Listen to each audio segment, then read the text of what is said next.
what could help you, whether you're a student or a professional, to get into the AI. All the things that you already heard some great speakers talk about how AI is impacting. So a little bit about me. Kashi Ahmed, based in Irving, in Valley Ranch. I've been in technology for 25 years. Currently, I work for Salesforce. I manage a team of technical architect and pre-sales for financial services domain. Academically, computer engineer, computer science background, and move into leadership. I've been a CRM guy for 15 plus years. I've done all consulting, corporate, entrepreneurship, and all those. You can go to KashiAhmed.com, learn all about me, pretty public person on all the social media. So I'm not gonna bore you with this, and let's get into this, what we're saying. And I need your help. I want this session to be more interactive, right? Everyone had their coffee, everyone is awake, right? So how many of you, with raise of hand, tell me, think that AI is gonna replace our job? Only a few. I have the answer here, right? A lot of folks are scared. What happened to my job? Automation is coming, QA is coming, I'm gonna lose my job. AI is not gonna replace your job. It's gonna impact your job, but people who know how to use AI, they will. A simple example is, back in the days, when the trader used to transfer goods from one A point to point B, they used to do horse cart. For that one, go from point A to point B. Automobile came, vehicle came. They do the same thing, point A to point B. People who learn how to drive, they still had the job. People who say, no, I'm not gonna drive, I'm not gonna learn driving. What happened to them?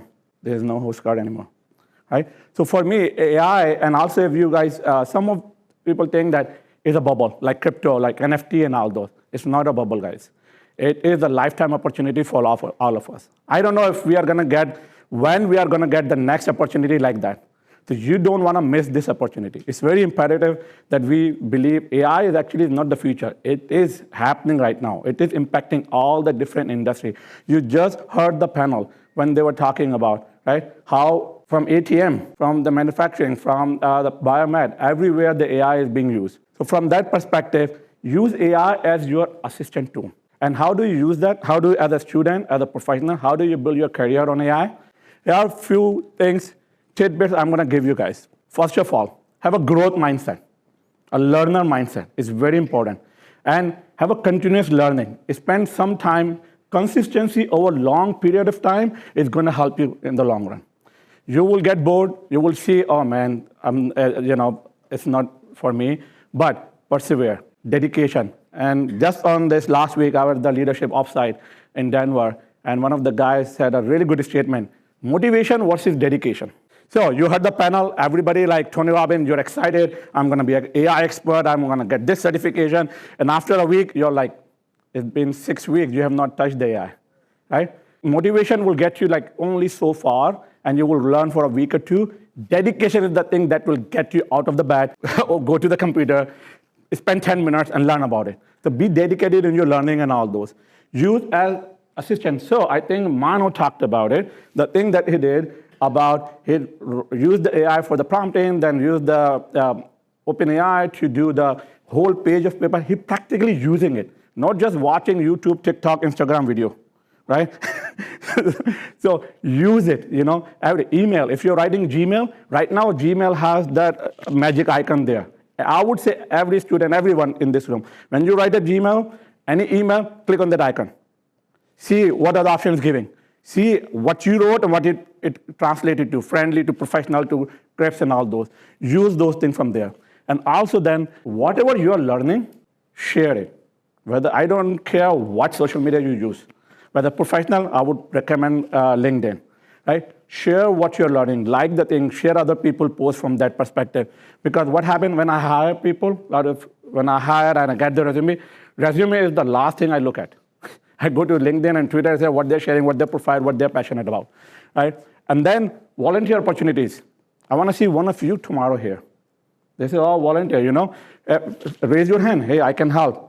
Whatever you know, from the student perspective, you could be one of the panel to present from there and help you connect with a lot of other folks from that perspective and share. So, and that's just the quote that tomorrow's job belongs to today's learner. I'm a lifelong learner myself, so learn, dedicated, continuous learning. So I'm gonna give you a couple of tidbits, practical networking tips. So I'm gonna ask my friend Baba to come here, right?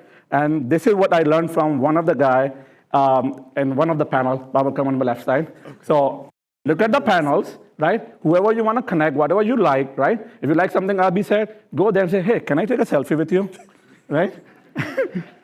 Take a selfie and say, let me send you the selfie. What's your phone number?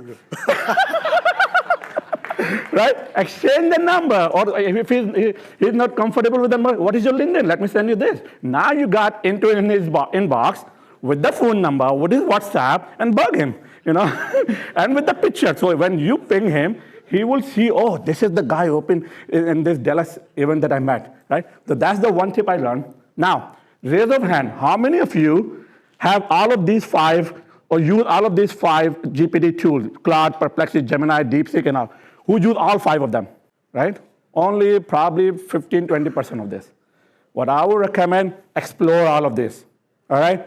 Okay, tell me how many of you have paid account on any one of those? Nice, good. That's more than the people who use all 5 of them. And how many have all of these 5 apps on their mobile phone? That's only 5%, less than 5%. So these are the tips. I gave you networking tip. Second one is install all of these apps on your phone today, right? Use the same prompt on each one of those and see how they're responding, because each one of these have a different trained model and respond differently, right? And few things, prompting. Even though people say, like, I think Mano said he used AI to OT model to do the prompt and then do this. Even you do prompting is still very important. How you ground it, how you avoid the hallucination and all those, become master on prompting. Google has a free 86 pages small book. You can download ebook. Just go through it, read it when you're flying and doing any travel and all those, right? How many of you know about OpenAI Academy? So this is something OpenAI had for developers and all those, APIs and all. They just started opening up for all the folks. They got new courses there. I don't have a link there, but when the slide you get, you will have the link there. So go through all of this. These are just the resources. And last, giveaway for all of you especially, Babu invited me. I just published the entire ebook, a reference pocket guide. It's like anyone who wants to get started, your friend, yourself, and you don't know where do I go, what are the courses I need to take, what are the important things. I just put together, it took me a month, a reference guide, 9 pages only. It just talk about and give you all the LLM, their differentiation, and I have a video for every single one of those that you can learn more about it. Download that, scan the QR code, connect me with on LinkedIn, and again, thank you everyone.